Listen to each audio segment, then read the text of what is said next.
Bem-vindo ao RLVcast, o encontro da inovação com a gestão inteligente.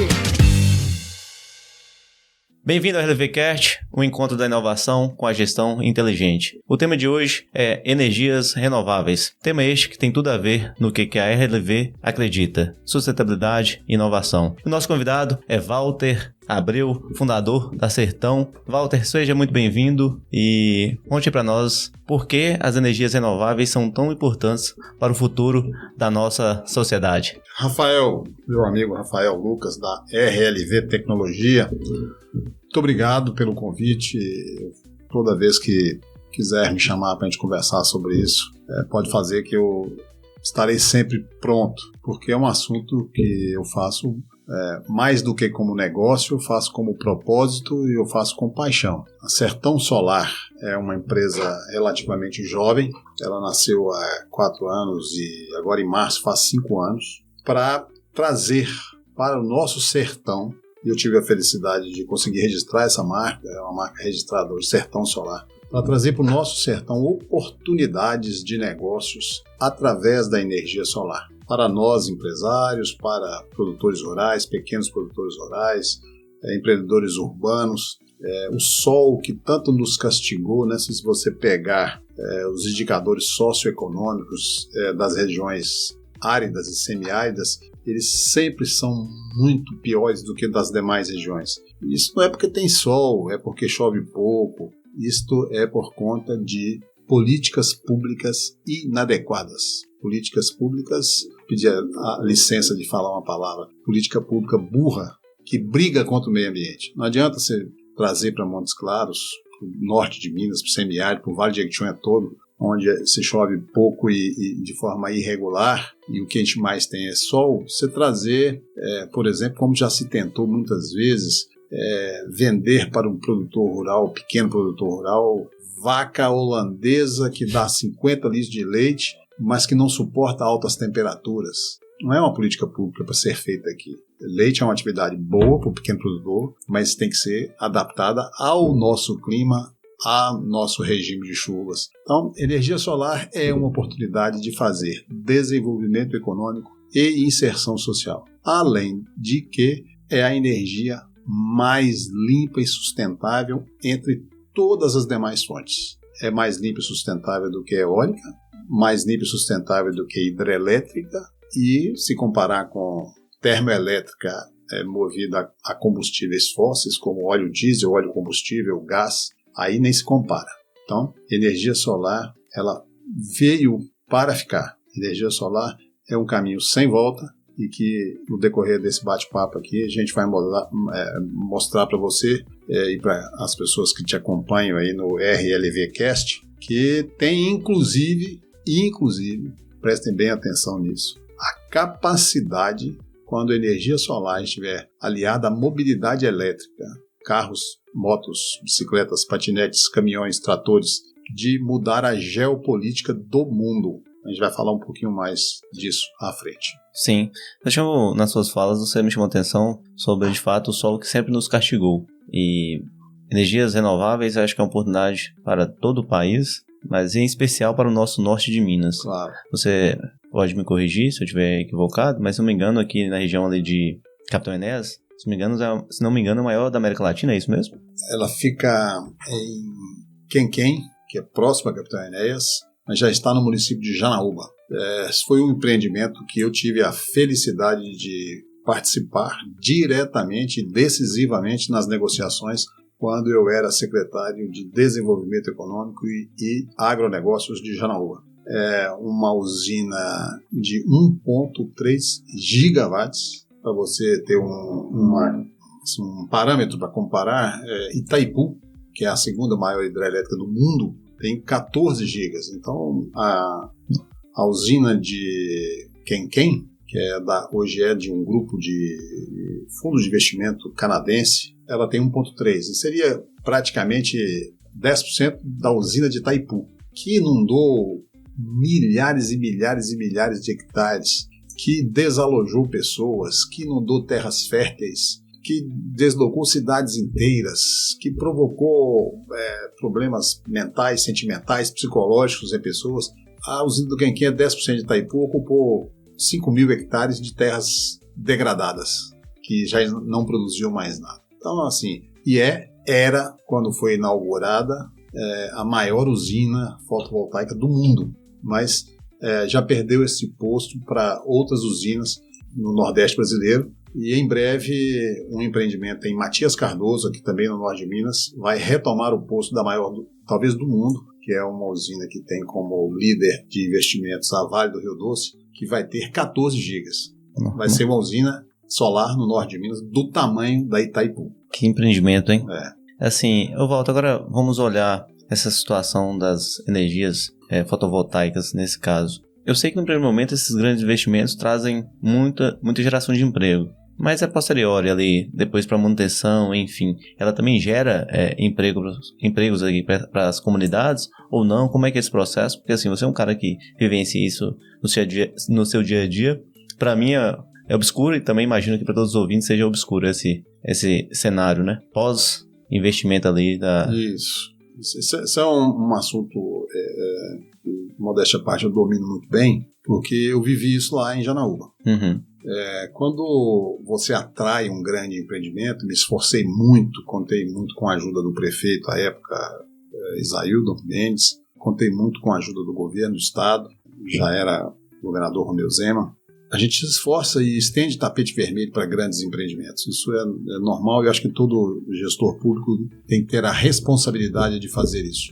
As grandes empresas serão sempre bem-vindas. Mas isso me despertava um certo incômodo na condição de secretário de Janaúba, porque um empreendimento desse, ele gerou, no primeiro momento, 6.000 empregos. Uma boa parte desses empregos a empresa teve que trazer de fora, que a gente não tinha mão de obra qualificada. Ao mesmo tempo em que se fazia, um pouquinho antes que se fazia essa grande usina de energia solar, estava sendo construída a linha de transmissão e a subestação que ia receber esta energia e jogar no sistema interligado nacional, porque lá em Janaúba não tem consumo para tanto, e para ser consumido em outras regiões. Então nós juntamos a construção da linha de transmissão, a construção da subestação e a construção da usina. Somados os 3 empreendimentos aí, passou de 10.000 empregos gerados. Uma boa parte veio de fora, e aí sempre tem aquela conta de ônus e bônus. Muito bom,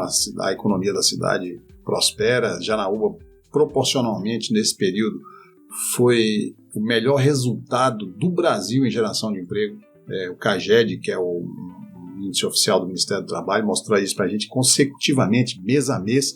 Janaúba era o município que mais contratava e que menos demitia. Mas uma boa parte de pessoas de fora. E essas pessoas de fora, não há como fazer um filtro perfeito. A empresa, por mais responsabilidade e preocupação que tenha, era nossa parceira na prefeitura. A gente colocou a Secretaria de Desenvolvimento Econômico, inclusive fisicamente, espaços da Secretaria para ajudar a fazer seleção de pessoal, encaminhar documentos, currículos. A decisão sempre foi da empresa, não tinha decisão política. Mas a gente ajudava, porque era um volume excepcional. Mas sempre vem entre esses algumas pessoas indesejáveis e que criavam problema de segurança na cidade. Enfim, tem o ônus e tem o bônus. E eu me incomodei bastante de pensar assim, bom, tem quase 10.000 empregos gerados aqui. Destes, talvez 4.000 pessoas de fora. Quando terminar, essas 4.000 pessoas vão embora. E esses 6.000 que vão ficar aqui, vão ficar desempregados? Será que teremos novas usinas? E a gente começou a pensar um modelo que pudesse atender ao pequeno empreendedor local. Fazer pequenas usinas, estimular pequenas usinas, não para consumo, mas como negócio. E a legislação e a regulação da ANEEL, que é a agência que controla isso, permite. A nossa empresa hoje, Sertão Solar, a principal atividade dela é alugar usinas próprias. Usinas pequenas, construídas em terrenos alugados de pequenos produtores, que recebem aí R$1.000 por mês de aluguel por uma fraçãozinha de 2.000 metros quadrados. É 1/5 de 1 hectare. Recebe R$1.000. Então, a nossa empresa aluga esse terreno, constrói a usina e aluga a usina construída para empresas e consumidores, pessoas físicas e pessoas jurídicas. E quem investe na construção da usina é o produtor ou é o Sertão? Quem investe é a Sertão. A Sertão investe. O projeto nasceu quando eu estava na cadeira de secretário de Desenvolvimento Econômico com a visão de que isso poderia ser uma oportunidade para o pequeno produtor rural, que luta com muita dificuldade no semiárido. Sim. Certeza nós temos que vai ter sol sempre, mas chuva a gente não tem certeza. Ela não vem no dia certo, ela não vem na hora certa, ela não vem na quantidade certa. Então, produzir lavouras aqui sem irrigação é impossível. Cada 10 safras, talvez você tenha sucesso em uma, e nenhuma atividade sobrevive com um índice de sucesso tão grande. E aí tem que aparecer governo para dar cesta básica, para pagar seguro safra, para fazer frente de trabalho. Por isso que eu falei no início, política pública burra. Não incentiva as pessoas a plantarem e conduzirem uma atividade que tem 90% de chance de dar errado. Incentiva a pessoa a fazer algo que tem 100% de chance de dar certo. Então, o projeto nasceu para o pequeno produtor, não insumo. Eu uso energia para produzir. Teria que ser produto. O que você produz lá na sua fazenda, seu Lucas? Eu produzo milho, feijão, quando dá certo, um leitinho, um queijinho, e energia, que seria o principal produto dele, com um produto que não tem crises de preço. Você pega banana, o Norte de Minas é um grande produtor de banana, hoje chutar números aqui, porque eu não sou do setor, não lembro, mas pode estar R$5 a caixa, tá ruim. Aí quebra um bocado de gente, ele vai para R$100 a caixa, tá bom demais. Aí o produtor cuida da lavoura dele, quando vai vender, caiu para 10. Energia é um preço estável sempre e de vez em quando ele tem a revisão tarifária e sobe. Mas é importante dizer também, pela pouca experiência que eu tenho, né? Claro que eu não chego nem aos pés de tudo que você entende sobre energias renováveis, fotovoltaicas, mas imagino que não seja todo empreendimento que ele está ali apto a receber ali eu vou te chamar de investimento da Sertão, né? Porque se lá talvez não tiver registro do imóvel, do terreno, na verdade, se não tiver talvez energia trifásica, talvez ele não pode se tornar um parceiro, né? Mas assim, só para concluir a resposta da pergunta, que se o investimento é da Sertão Solar ou é do produtor, então quando eu idealizei esse projeto, quando eu era secretário de Desenvolvimento Econômico e Agronegócio de Janaúba, ele foi idealizado para o produtor não ser simplesmente um arrendador do terreno. Ele seria o dono da usina. Ele é o dono. E como é que ele seria o dono da usina? Precisa de crédito. Sim. Uma usina dessa que a empresa faz para esse fim custa R$500 mil. Qual o pequeno produtor que tem? Então, o Banco do Nordeste, o Banco do Brasil, os bancos de fomento, eles teriam que ter acreditado nessa solução e aumentado o seu risco, porque os bancos têm, linhas, banco público, né, tem que conduzir as suas análises de acordo com parâmetros muito rígidos, porque tem que ter mesmo. Mas qual é o risco que tem de alguém não gerar a energia solar? Na nossa região é zero. Qual o risco do produto baixar de preço? Na nossa região, na nossa economia, no consumo de baixa tensão é zero. E pensando aqui, assim, até te interrompendo um pouco, poderia até, provavelmente dito, ali fazer uma parceria com a Sertão ou qualquer outra empresa que existe no mercado para que, beleza, é R$1.000 que gera, R$500 nesses primeiros X anos é do banco para que seja pago o investimento. Poderia fazer com a própria concessionária, poderia fazer com os prédios públicos. Sim. Poderia incentivar empresas a consumir a energia, ao invés de consumir a energia, pagar para a CEMIG, pagar para o pequeno produtor. Inclusive, posteriormente, nós estamos falando lá, quando começou, hoje é possível que qualquer pessoa que seja integrante de programa social público possa gerar energia e vender para a prefeitura. Vender para prédio público. Você diz ali, usuários que estão no CadÚnico. Isso, CadÚnico ou qualquer outro programa social. PRONAF, por exemplo, é o Programa Nacional de Apoio Agrícola. E como é que ele vende para esses órgãos públicos? Não tem ninguém fazendo ainda, sabe? Não tem então é uma oportunidade. Fazendo. Então a gente fez esse programa ser um projeto para investidores, porque o pequeno produtor não teve acesso a crédito. E aí as coisas vão mudando a regulação. Né? Talvez o produtor tenha acesso a crédito para comprar gado, mas não tem acesso para comprar investir no... Os bancos públicos são muito conservadores. E gado pode acontecer de uma seca brava, morrer. Financiar a lavoura de milho no norte de Minas, a chance de dar errado é quase... Na verdade, Walter, assim, eu vou até, na minha opinião, talvez faltam-se políticas públicas de forma mais regionalizada. Exatamente. Porque assim, você faz uma política pública a nível nacional, a realidade do norte de Minas é completamente diferente de outra realidade de Goiás, por exemplo. Não é a mesma a realidade. Eu sou um severo crítico à formulação e aplicação das políticas públicas, mesmo de governos dos quais eu participei. Eu fui do governo do Estado, depois que saí do Banco do Brasil, fui secretário de Desenvolvimento Econômico, Planejamento de vários municípios aqui na região, fui secretário executivo de Conselho Municipal de Desenvolvimento Econômico de Montes Claros, fui assessor especial para Subdesenvolvimento Econômico na Prefeitura de Montes Claros, ocupei vários cargos públicos e eu criticava a mim mesmo e criticava aos meus colegas, aos meus superiores que formulavam políticas públicas genéricas, generalizadas. Às vezes num município a política pública numa ponta do município se aplica, na outra ponta não. Concordo. Porque os municípios aqui são muito grandes, né? Você pegar um município de Januária, por exemplo, tem distritos em Januária que estão a 100 quilômetros de distância da sede por estrada de areia. Dá para você fazer uma política pública para um município desse que dependa de estrada? Para um local desse que depende de estrada conservada o ano inteiro? Não, você tem que fazer uma política pública adequada ao que existe. Sim. Querendo mudar essa realidade? Quer, mas como? Então, sempre políticas públicas mal formuladas, mal aplicadas, consomem o dinheiro do pagador de impostos e não resolve o problema do destinatário da política pública. Tanto é que o Brasil é país do futuro há quantos anos? Quando seu pai era da sua idade, quando sua avó era da sua idade, a gente fala, Brasil é país do futuro. Mas a gente vai errando e repetindo o erro, Para continuar o assunto, a gente não atropelar. Então, voltando ao caso do produtor rural, ou você disse até mesmo do usuário do Cade Único, ou qualquer um que estiver ali cadastrado em algum benefício não, algum programa, né, do governo federal, que ele pode revender aquela energia para órgãos públicos. Como é que seria esse processo? Quando foi recriado o programa Minha Casa Minha Vida, nasceu Minha Casa Minha Vida, foi reformulado Casa Verde e Amarela, depois voltou a chamar Minha Casa Minha Vida. O nosso setor, eu fui diretor da Associação Brasileira de Geração Distribuída, em Minas Gerais, 4 anos. O nosso setor, a BGD e outras instituições, entidades do setor, a gente trabalhou muito no lobby no Congresso, o lobby do bem, não é lobby, o lobby a palavra é muito feia, no trabalho de convencimento. Embora o lobby seja legítimo, inclusive legalizado nos Estados Unidos, é profissão. Mas a gente faz lobby para o bem, né? Não que a gente está acostumado a ver no Brasil.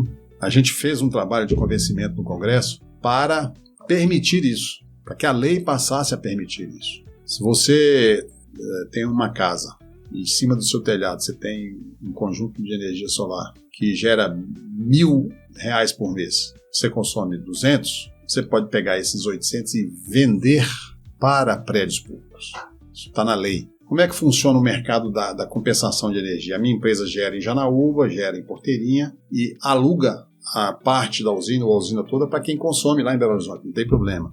Mas isso é um processo que não funciona para pequeno, porque você tem que ter uma estrutura comercial, logística, gestão, venda. E aí o que nós trabalhamos na edição da legislação que renovou o programa Minha Casa Minha Vida era permitir a venda mesmo. Seu Zé tem lá R$1.000 por mês de energia, consome 200, o prefeito pode tomar a decisão através dos meios legais de chamada pública, licitação, credenciamento, o que for, porque tudo que é público tem que ter esses processos, mas você pega e abre uma chamada pública, quem tem energia sobrando e está no Cade Único pode apresentar aqui na prefeitura para fazer seu cadastro. E isso seria quase que uma substituição dos programas de bolsa, de transferência de renda. Eu falei que a gente erra a política pública e não aprende, aí erra de novo. O programa Bolsa Família já está na 3ª geração. Um programa que é emergencial para quem está com fome, não morrer de fome, não ter danos à sua saúde física e mental. Ele virou um programa de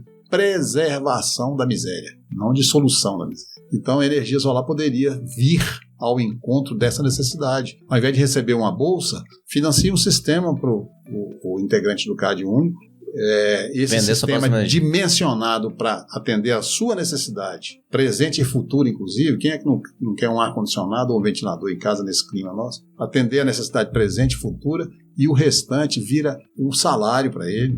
Ele vai tomar conta daquele negócio, ele é empreendedor. O que você faz? Eu sou gerador de energia. Vai começar a limpar suas placas. Vai limpar suas placas, vai aprender a limpar dele, vai limpar da empresa que tem no mesmo município, vai aprender a fazer manutenção.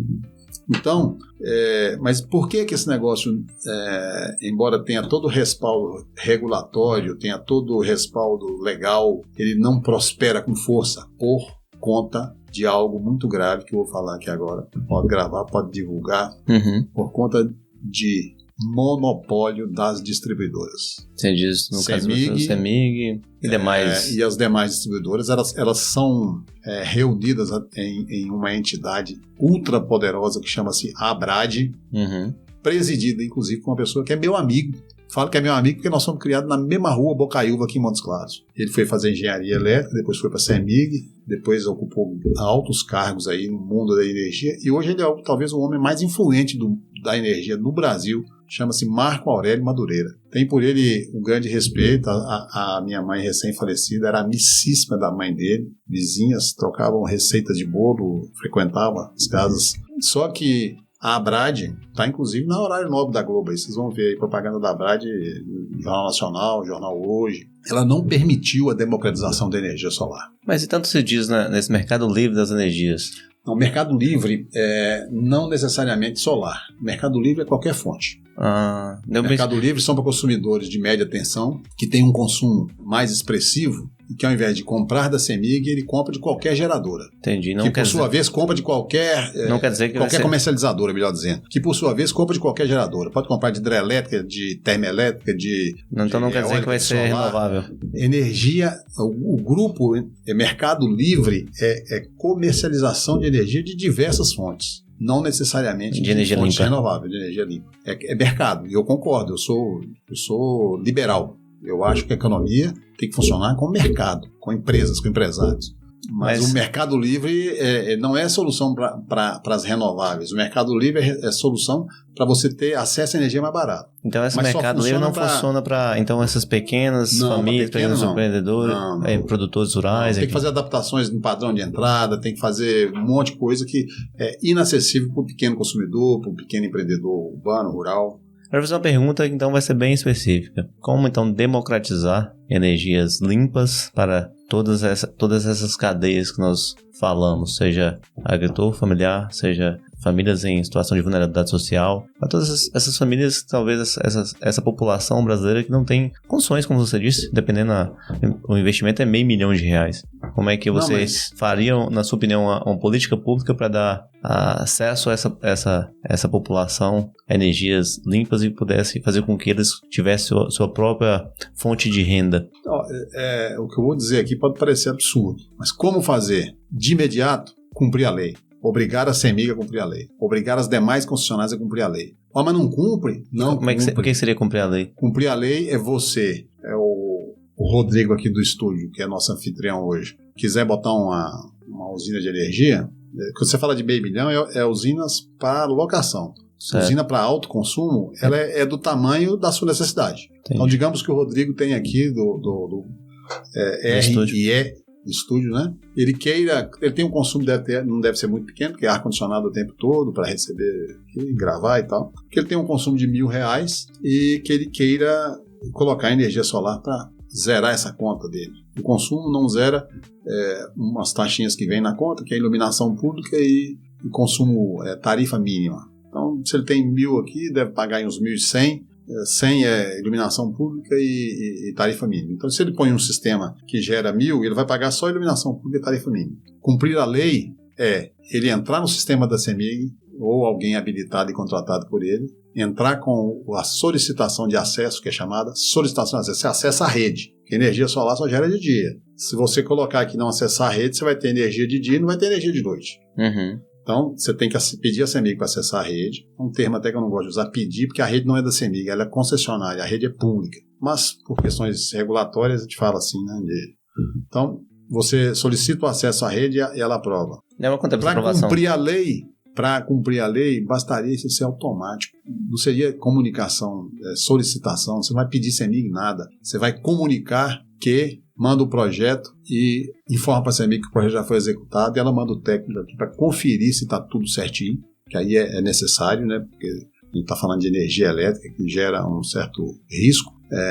Está tudo ok? Conecta, pode ligar a chave. Isso deveria ser dessa forma. Por que a CEMIG não faz isso? Ela inventa um monte de desculpas. Porque ela sabe que cada consumidor que adota o seu próprio sistema é menos um consumidor para ela. Agora, a gente tem que se preocupar com a sustentabilidade da nossa cidade, do nosso mundo, do nosso planeta, ou preocupar com o balanço da CEMIG para o próximo semestre? Planeta, claro. Que a CEMIG se adeque aos novos tempos. Sim. Como as telefônicas, que eram todas públicas, né? Telesp, Telemig e tal, se adequaram ao novo tempo. Por que está aqui na nossa mão? Quando eu tinha a sua idade, a gente ia para a fila da Telemig aqui em Montes Claros, lá na rua Doutor Veloso, João Souto, aliás, eu acho, ficava na fila 36 horas para pegar uma senha para comprar um telefone fixo, que só fazia ligar mal e porcamente e receber. Era tão caro que você declarava no imposto de renda, o carro, a casa, a loja, uma linha telefônica, que gente comprava para alugar, sei lá, era o preço de um carro. Hoje, com R$50 você compra um chip. Se você não quiser muita tecnologia, com R$200 você compra um telefone, que manda imagens, manda áudios, manda vídeos, entra na internet. Então, é justo as concessionárias de energia, que são ineficientes. Tá vendo aí os problemas da Enel lá em São Paulo? Que são ineficientes, caras. Elas preservarem o mercado para elas em detrimento, em prejuízo da minha netinha, que tem 6 meses de idade, do outro netinho que eu tenho, que tem 3 meses de idade. Gente, se adequem a um novo mundo. Eles têm que fazer isso, têm a obrigação de fazer isso. Eles ficam colocando dificuldade. Imagina quando lançaram o computador, se reunissem os grandes fabricantes de máquina de escrever, de fita de máquina de escrever, de ferramenta para consertar a máquina de escrever, e fizessem um lobby contrário, alegando, o mesmo que a Abradee alega agora, que eles criaram uma metáfora, botaram na cabeça das pessoas, inclusive muito deputado acredita nisso, muito senador acredita nisso,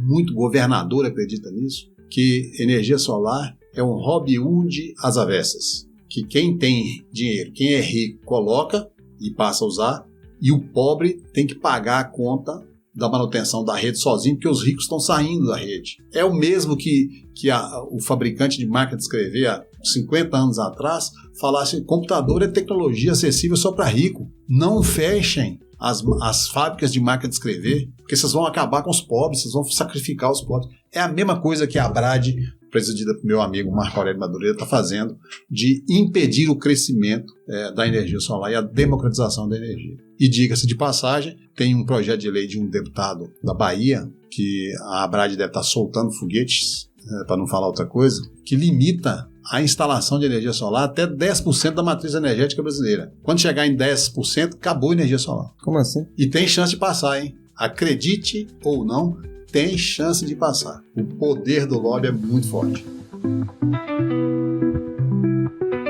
Assim, Valdo, você falou aí sobre esses assuntos e realmente me chamou muita atenção. E eu vou chamar agora puxar para outro assunto que eu também acho que é bem polêmico, entre aspas, que no final das contas os gestores públicos devem se preocupar. Porque vamos falar sobre carros elétricos. E até te elogiar, né? Você chegando agora aqui no estúdio, chegando de carro elétrico. Então, assim, 100% elétrico, não é híbrido, não, é 100% 100% elétrico. Então, assim, é louvável, né? Porque, assim, você defende tanto sustentabilidade. Se você chegasse aqui com um carro a combustão, talvez perderia o sentido, né? Até você visitar um cliente para vender, você, de fato, está vendendo sustentabilidade e está provando que você usa no seu dia a dia. Então, parabéns aí por essa iniciativa. Obrigado. Agora, olhando para o lado dos municípios, eu vejo, talvez até dos estados, na minha opinião, até fiz um post esses dias sobre se vai ser o fim dos postos de combustíveis no futuro próximo, mais da metade disseram que não. Eles acreditam que ainda os postos de combustíveis vão dominar ainda o mercado. Qual a sua opinião sobre isso? Você acha que, de fato, vai ser o fim dos postos de combustíveis? Qual a preocupação, talvez, desses estados que tanto arrecadam com ICMS ali, oriundo dos combustíveis, né? Como Rio de Janeiro, entre outros estados, enfim. A gente sabe que combustível, talvez, o preço que é, talvez não. Ele custa tanto por conta de todos os impostos que estão incididos ali no preço do combustível. Então, qual a sua opinião sobre esse tema? Olha, eu acho que os governos, assim como eu disse que as concessionárias de energia elétrica têm que se adaptar ao novo mundo, os governos têm e já deveriam ter feito isso há muito mais tempo, se adaptar ao novo mundo. Essa que os economistas chamam de dominância fiscal, né? O governo, ele pensa, ele age em colocar a arrecadação como o primeiro quesito no seu planejamento. E a tendência com moedas digitais, Bitcoin, token, comunicação com alta tecnologia, energias renováveis, principalmente solar, que é democrática, mobilidade elétrica, a tendência da arrecadação dos governos é cair. Sim. A tendência da arrecadação é cair. Por isso os governos têm que ser ágeis, baratos, eficientes, competentes e imunes à corrupção. Porque não vai ter esse farturão de dinheiro que rouba, e aí o eleitor incauto ainda diz: fulano é bom, roubou, mas fez. A gente já ouviu muito isso aqui no norte de Minas. Os governos vão ter que se adaptar à nova realidade. Talvez até o mundo, né? O mundo vai ter que se adaptar a essa nova realidade. Eu digo, quando cheguei aqui no estúdio de carro elétrico, eu gero a minha própria energia. A minha empresa, eu sou diretor de uma empresa que usa carros elétricos e gera a sua própria energia. Então eu falo que quem gera energia elétrica e anda de carro elétrico, tira das costas o poço de petróleo, a refinaria, a distribuidora, a transportadora, posto de combustível, o prefeito, o governador e o presidente da República. Que todo mundo tributa essa cadeia toda. Isso é impossível de retroceder. Isso não tem volta. Então, governos, sejam eficientes. A gente está vendo aí exemplos locais. Câmara de Vereadores. Câmara de Vereador eu até hoje não sei o que é, nem vou emitir opinião sem saber o que é, mas na imprensa e na rede social a gente está vendo aí rombo de 2,4 milhões. Aí eu tive a oportunidade de ver a entrevista do presidente da Câmara e a justificativa dele era: bom, como eu não tinha mais obras a executar e estava sobrando dinheiro, eu resolvi aumentar as despesas. Isso é lógico, mas o gestor público brasileiro, de um modo geral, pensa assim: aumenta a despesa.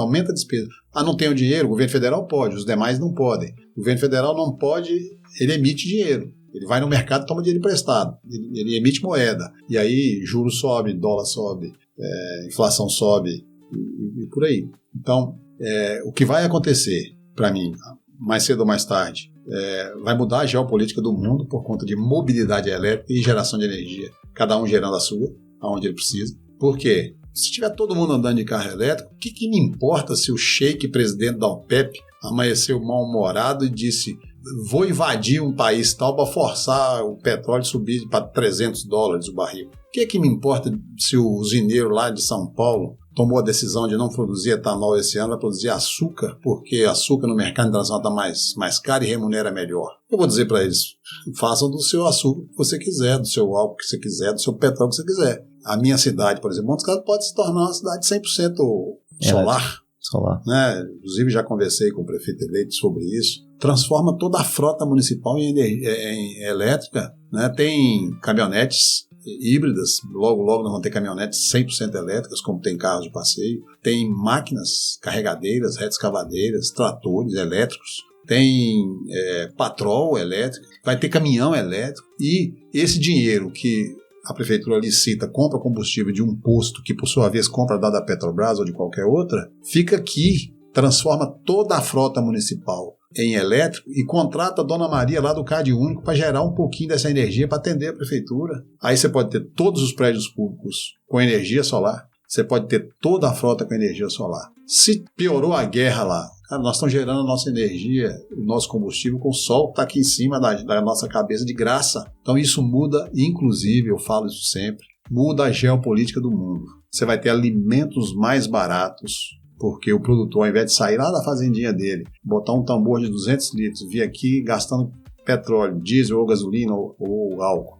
para encher um tambor de diesel, voltar para a fazenda, botar no trator, ele vai estar gerando o combustível do trator dele na própria fazenda. Você vai ter água potável para todo mundo aonde é necessário, porque é caro dessalinizar a água do mar, porque a energia é muito cara. Mas a hora que você estiver dessalinizando com energia solar, você vai ter água potável acessível para todo mundo, não vai ter briga por causa de água, não. Só que as grandes corporações não querem isso. E aqui não é papo de adolescente, não. Estou com 62 anos, tenho muita experiência de vida.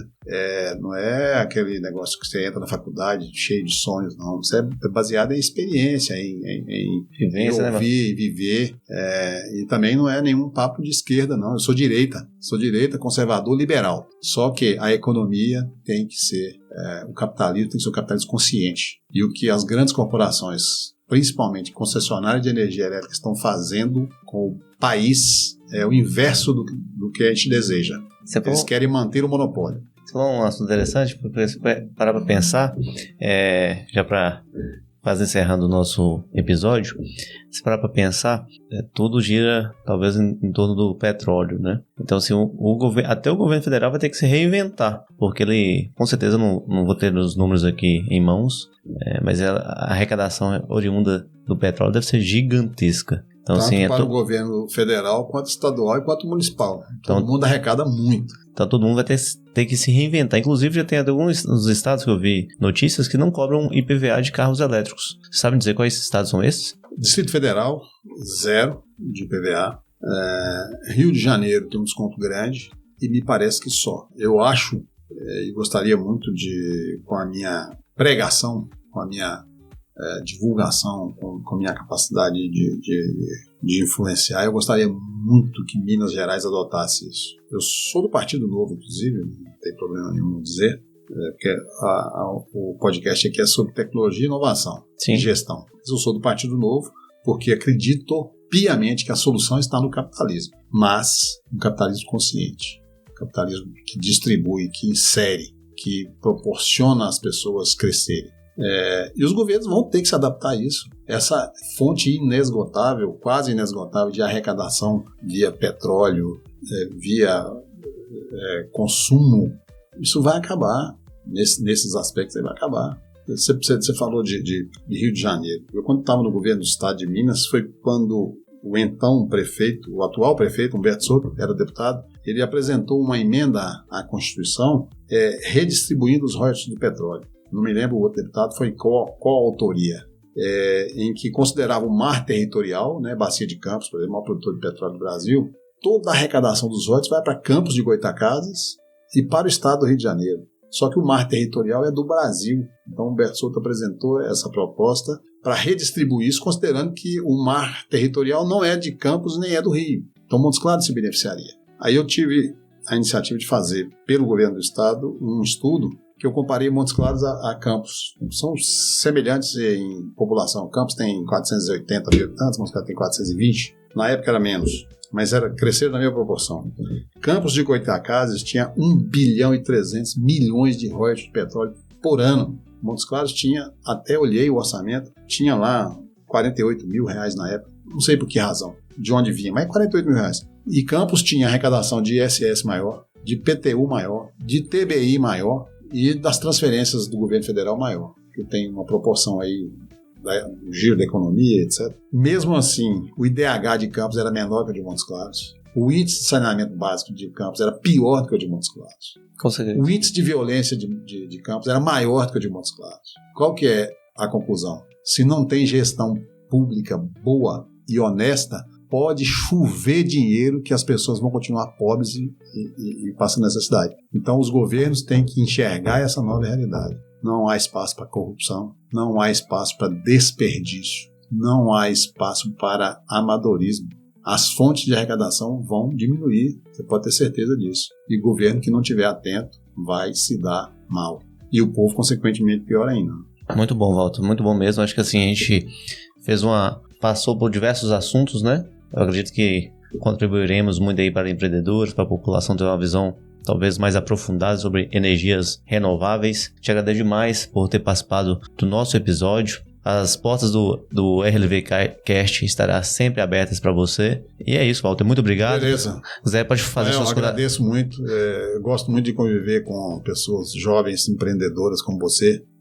E a juventude está na cabeça, não é no calendário. Com certeza. Eu me identifico, frequento alguns grupos aí de amigos, de troca de experiências e um dia desses um empreendedor se identificou assim: eu sou fulano de tal, um jovem empreendedor do agronegócio, que tenho fazenda lá em Montalvânia e tal, eu tenho 22 anos, então como jovem empreendedor eu estou aqui à disposição. Aí eu, quando fui me apresentar, eu falei: eu sou um jovem empreendedor de 62 anos, pegando o gancho dele. Então assim, a idade está na cabeça, a gente tem que ter sempre projetos, ter sempre vontade de prosperar, de conviver com pessoas como você é sempre enriquecedor e me ensina muito. Eu que agradeço, mas assim, antes de encerrar, vou até fazer um spoiler, né?